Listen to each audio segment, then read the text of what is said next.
Okay, good morning, everyone.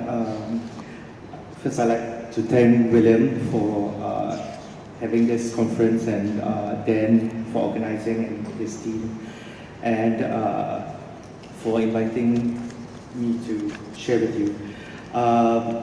Okay, for me, Singapore Dreaming, when I received the brief, I was thinking of Dr. Tan Chong Hee's essay when he wrote, the title was Can the Co-opted Speak? I think living in Singapore, it's something we have to consider, or at least the way we've gone about things in the necessary stage, we had to seriously consider this position. Dreaming Singapore, for me, is usually done in paradox, and I think one cannot survive if one does not, and that's my stand for now. As we see the pledge, it's still a dream and an aspiration, as we all have discussed this. Let me share with you where I'm coming from, right? So from the past, Doyen Ko Pao Kun, we have this history. He was detained in the 70s together with his wife, dancer, choreographer Golek Kwan. And then later on, in 1987, there was Operation Spectrum and the detention of, actually it's 22, right? Singaporeans, academics, intellectuals, theatre company, Third Stage, social workers and all that. And then in 94, we had the master's allegation for attending Forum Theatre.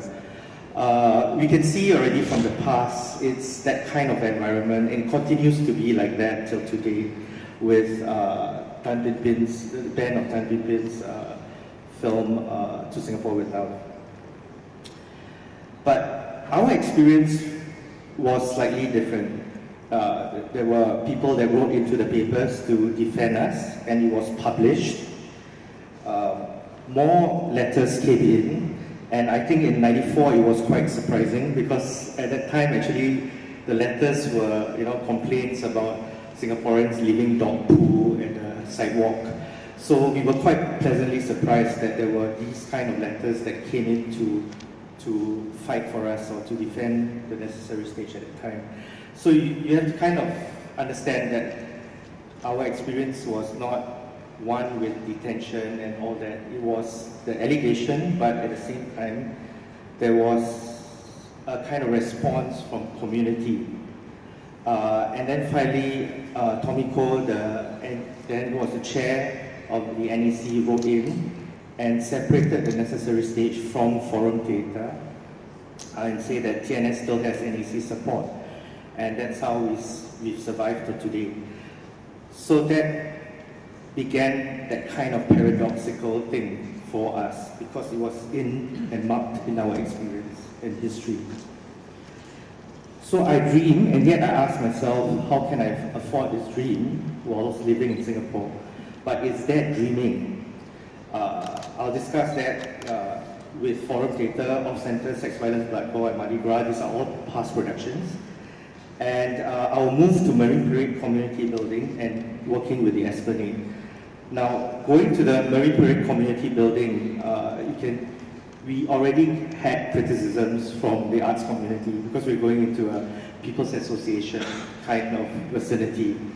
And then when we started working for Esplanade, with our Fringe Festival, we also had, we were also critiqued for working with, the mainstream, the institution, the establishment. And that again provided us that paradoxical position because our relationship with the arts community, we had to deal with the diversity as well, and not just the state. So Forum Theatre, when we were doing it, it got banned, and it got banned proscribed for 10 years. And then immediately after that, it was Off-Centre. So this too happened in 93. And then in 94, the newspaper article came about, right? So it was like a slap on the hand to kind of signify that we should behave ourselves. But we weren't detained, we weren't questioned. Off Center was commissioned by the Ministry of Health, and they wanted something that was oriented towards the yuppie crowd, not something that was didactic and all that. They say go all the way, make it sophisticated and all that. But as we created the work of Saloma and Vinod, Saloma having schizophrenia and Vinod having depression, and Vinod does not take the medication and ends up committing suicide, the Ministry of Health were nervous and did not want the play to be staged. There was a $30,000 commission at that time, and we politely told them not to take the money back because we had gone into the research for 9 months and we wanted to stick to the integrity of the work. And so we carried on without the commission money. This was a scene that they were also nervous about because Vinod broke down in the army. So in the papers, they condemned the play as anti-religious, suicide, negative portrayal, anti-mental illness, and the Ministry of Health cannot sponsor a work that puts another ministry in a bad light, which is this scene. Yeah. But we still went on with it without their sponsorship, and I think the government wondered how come we were able to do it. Where were we getting the money from? Was it from a foreign agency and stuff like that? So the investigation started, and they later found out that we did not get money from outside. It was just that we were passionate and we wanted to stick to the integrity of the work. These are examples of how we negotiated with the government whilst educating people along the way. And I feel that that's important for us because dreaming in Singapore is about sharing that dream, that vision or passion in very concrete ways, manifested in the struggle with agencies that do not have that passion or do not understand that. The Singapore Association of Mental Health, a para-government body, liked the work, felt it was honest and it was accurate. And they invited us to do a condensed version to open the Mental Health Week a year later. So we had split the government into two. 2006, the Ministry of Education selected Off Center to be the first Singaporean play to be studied at O&N levels. It was restaged. 13 schools studied the play for the English literature text. And when it came out in the papers, the Ministry of Education called me up to ask me about the history of the work, the controversy, because they didn't know about that when they chose the play. They chose it based on the artistic merit of the work. And so when I asked them if they knew would they have chosen the work, and they just laughed. And that was the response, that's all. But we were glad that it was chosen without their knowledge of the past controversies. The other work is Sex, Violence, Blood, Gore. Alvin was involved in this work. Alvin, Chong Se Chen, and Jeff Chen. And it received 3 cuts of 3 scenes, major scenes. Normally you cut 1 word, 1 line. But 3 scenes were to be taken out because it was found to be racially, religiously inflammatory. Well, it was satire, right? It was like Singaporeans living so close, you can see someone masturbating in the other flat. And whose fault is it? Is it the person peering out, or is it the person masturbating? Another one was Johor wasn't going to sell water to Singapore, and so you go to the Arctic Circle and you tow a whole iceberg down to Singapore. You know, that kind of stuff. These scenes were censored, right? And it was one day before the play, and we had to decide how to move. And so what we did was that we displayed the letter. Sorry, it's very small. We displayed Pelu's letter. Last time was Pelu, right? The police, and we displayed the letter at the foyer, and then we read it to the audience before the play began. I think it was after that that MDA did not want any more written stuff. Nothing in black and white, no minutes. They learned from the past. And the 3 censored scenes went on in fast forward, and Gloria Gaynor's I Am What I Am was played. So it was done, but it was not performed, right? It was just fast forward. It was performed and fast forward. And after the show was over, we handed out the extracts of the censored scripts. NEC was upset. They called us in. They said, legally you didn't do anything wrong, but by being cheeky, you might close up the space. So I told NEC, look, we cannot go on because we will lose our down payment. And we put down quite a lot of money for Jubilee Hall. So as a non-profit company, we should go on. But when we go on, we had advertised it to be cutting edge and edgy work. And when we go on with 3 censored scenes, and it's not edgy, then the product will be criticized, it's wrongly marketed, and the reputation of the company will suffer. So it's not good business sense, I told them. And so we had to carry on, and we had to show and make visible the censorship. And so that was how we made visible the censorship. And censorship is violent, and the title is Sex, Violence, Blood, Gore. So artistically, it's in alignment with the theme of the work. Then nothing happened to us. So far, so good. But something might happen, but I don't know. But so far, as I recall, nothing happened. Then came Mardi Gras, which was a play about fighting for the first gay parade in Singapore. And it was all, this was the pink dollar period, yeah, and it was all quite positive, right? We were going on nicely. I got interviewed by BBC, and BBC asked, what's happening? How come this was allowed? I said, I guess it's opening up, blah, blah, blah. And 1 or 2 days later, we were called in by NBA to negotiate on the play, right? The kissing is too long, can you cut it down? A lot of stuff they weren't comfortable with, and we said that if there's too much compromise, we won't go on with it. But if we don't go on, I had already had an interview with BBC. So what do you want me to tell BBC now if they come back to me to ask why we're not going on? Then MDA said, okay, don't do that. Let's talk more. And that was when I took down minutes with my colleagues, but they did not, MDA did not. So we typed the minutes out and we sent it to them, and they did not respond.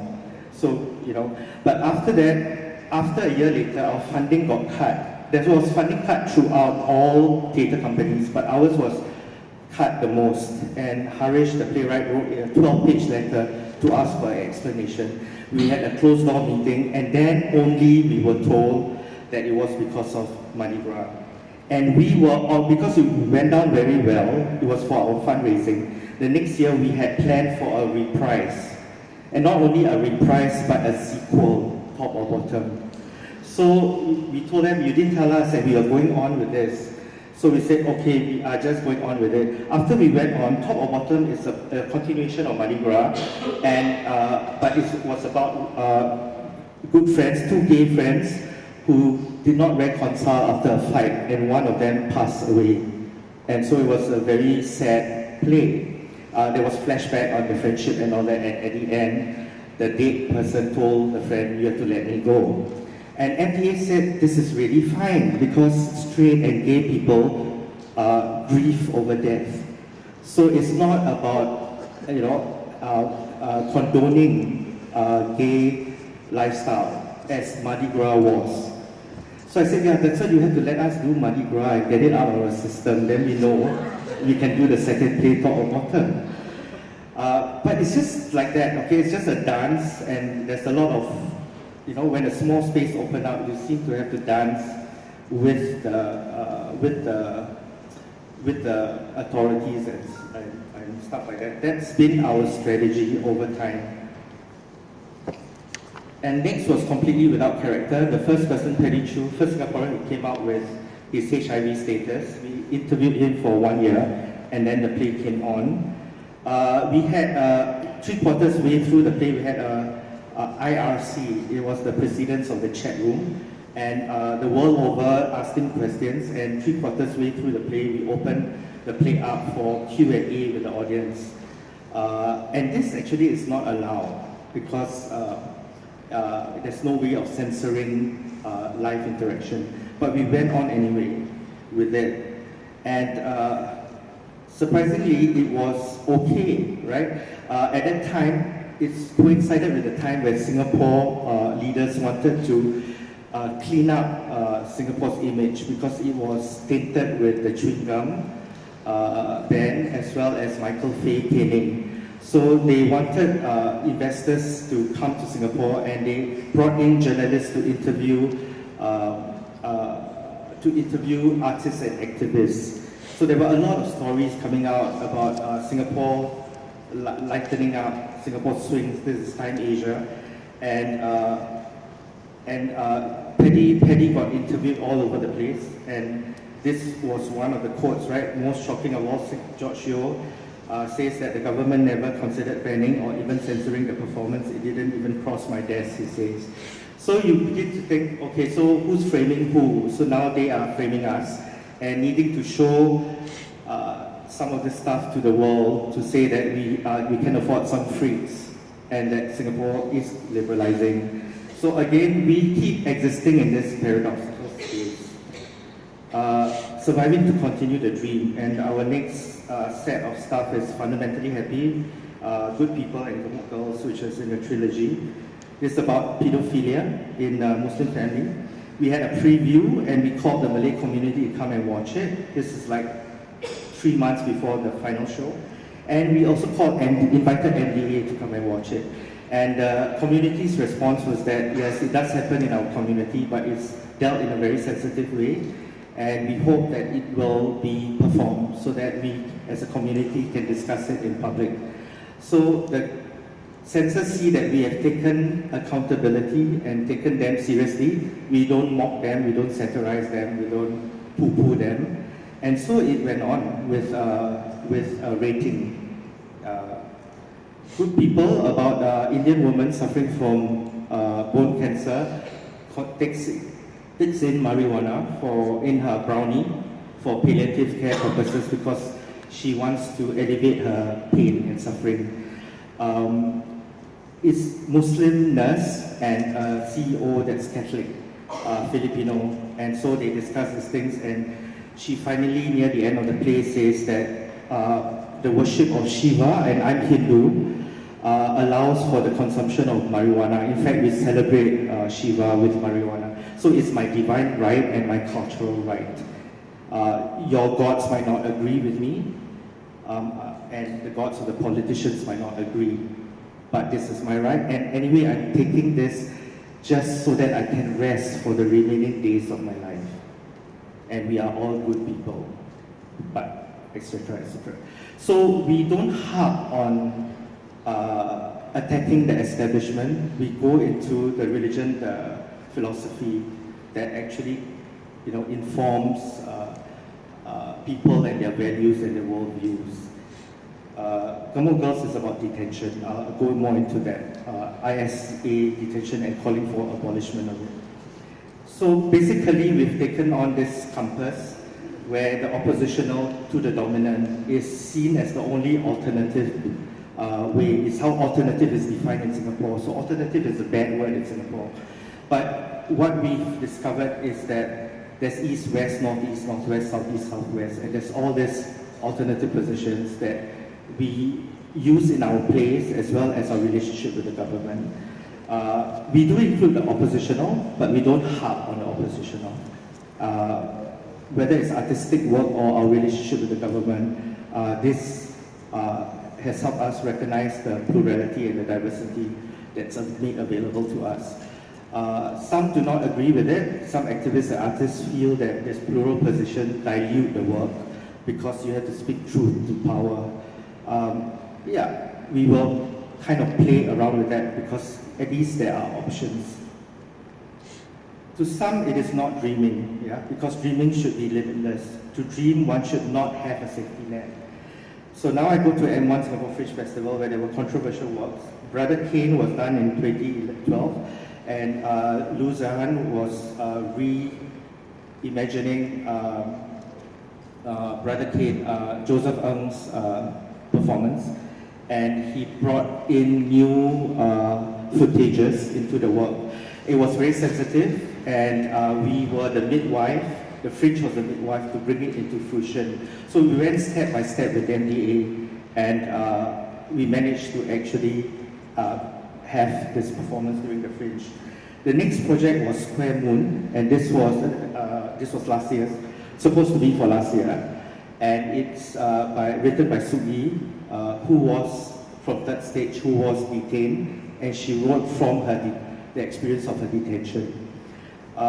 When we submitted it to MDA, it was very problematic because I got a phone call, and the person said, you can't do this play. And I said, why can we do it the same way as we did Zahan's work and take it a step at a time, because we just submitted it to MDA.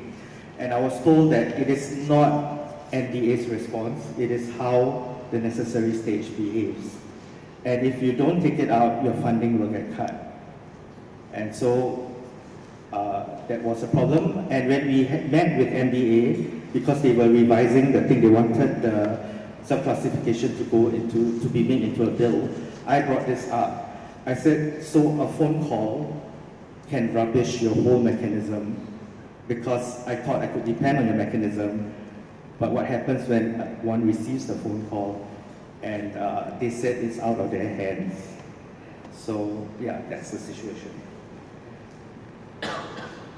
But then dreams being solipsistic, it then follows that one may then choose how one wants to dream. So I choose to dream with the price tag.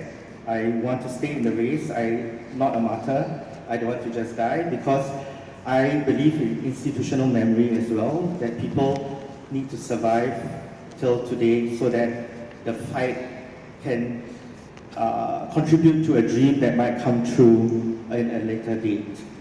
Our Center and Forum Theatre being one of them, because now we live to tell the story, it will help. That's what I think.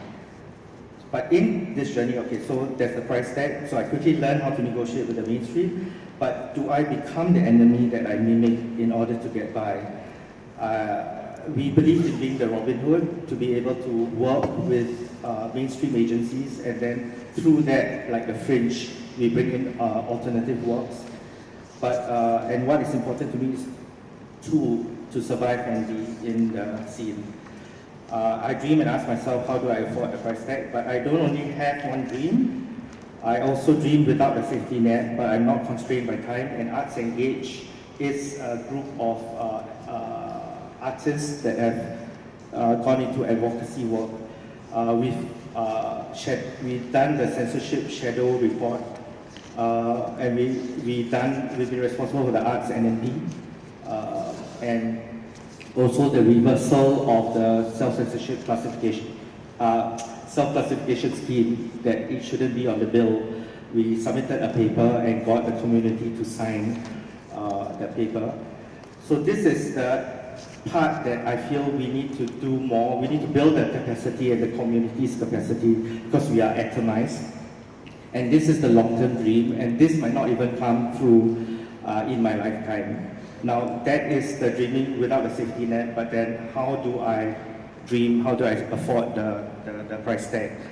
Esplanade Phase 2, we were brought together to discuss, and a few of us brought up that, there's all sorts of plays, there's a diversity of works that Esplanade has supported, but there's also an area which is of concern, which is like political content or political plays. Why are we afraid of political plays? Why is it so difficult? What would Esplanade Phase 2, what can they do to help support that if they want the community support now for Phase 2? Because Phase 2 is going to materialize in 2020 with, I think, $500 million, right? And they've been fighting for this, and it's coming true. So instead of just presenting, they want to go into producing and co-producing. But what I have a fear of is that through co-production and programming, because curating and programmers have become more powerful, there's also the possibility that policing can happen, and through curating the work. So because I'm concerned about that, I'm asking how would Esplanade Phase 2 address political works. And the reply I got was that we fought very hard to get us where we are, and if we fight for political works and content, we might lose everything we fought for. So the subtext is that if the press interviews you all, just make sure you are supportive of it and don't talk about all these things, because in the future there might be a more open-minded regime of politicians. That was what we were told. So, but you need people with arts practitioners with institutional memory, so that we know the past and we're able to bring the past to the present to fight for the things we believe in. So Arts Engaged might have to pick up this issue and be a kind of watchdog. So that's what happens for me when I talk about Singapore dreaming. I'm very practical about it. And I think for me, that's the way to go. So I don't see the need to the dream materialize in my lifetime, right? Someone plants a seed, someone else waters the plant, someone else prunes the shrub, and someone else will harvest the fruits. And the person that harvests the fruits will not be the same person who seeded the thing. I think sometimes the activists and the artists, there's the ego involved, and we want to enjoy or we want to see the fruits of the labor within our lifetime.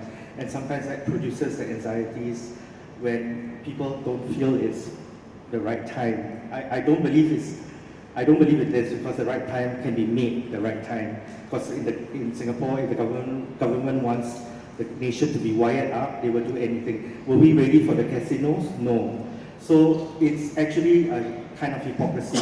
You can make the nation ready, but at the same time, how do we go about it? In the meantime, we have to build a community. We are so atomized that we are not getting our act together. We have to learn how to work across our own diversity, and then we can imagine people power. We can't imagine people power in Singapore, right? So when we look at Hong Kong, we look at Malaysia, we look at everywhere else, they have this strong bond. But Singapore, and it's also difficult because there's a level of comfort, right? And so that so easily atomize us. And then we don't want to lose what we already have. And that's a paradox as well. So how do we recognize that, and how do we help ourselves along? And when will the price tag be a communal one? In Gemuk Girls, at the epilogue, in Singapore's 63rd celebration anniversary, a Malay woman with tudung has become the Prime Minister, and she's able to speak all 4 languages. So in the epilogue in Gemuk Girls, she talks about how how Singapore has gone through all the financial crisis after another, and how our economy never weakened. But in Malay, she talks about how since she has become the Prime Minister, she focuses on issues, the priority of the past, the migrant workers, now guest workers. This is the Utopia, right? Her final speech is the Utopia. And it was coincidental because when we opened Gemuk Girls, that was the period when Obama won.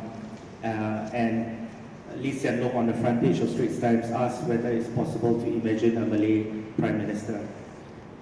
So, and in English, Juliana talks about the individual freedom, and proud to announce that the first Singapore Peace and Freedom Award will be presented posthumously to her grandfather, Marzuki bin Abdul, who was then detained in '62, suspected of being involved in communist faction, and his failure to confess resulted in longer-term detention. He was never charged. She was fighting for the grandfather throughout the play, and finally when she became Prime Minister, this prize was also given and he was celebrated. So it was planned to be in the epilogue that this perfect Singapore imagined, something that some of us might not even appear in our imagination. And this is on the 63rd birthday of Singapore. So this award signals a new era. No longer do we have to live in fear. No longer do we have to silence our thoughts or censor our views. No longer do we need to stifle our voices. And I am happy to say that despite your newfound freedom, there has been no voice of discontent, no protests, no riots, no petitions, no letters of complaints. There is no opposition. Today, on our 63rd birthday, this country has come of age. We are a force to be reckoned with. Today, on our 63rd birthday, Singapore has finally gained true independence. We can be proud to say, I am a Singaporean, I am a Singaporean. Let us all stand for our national anthem. So again, dream is solipsistic, and you can choose how you dream, and I can choose mine.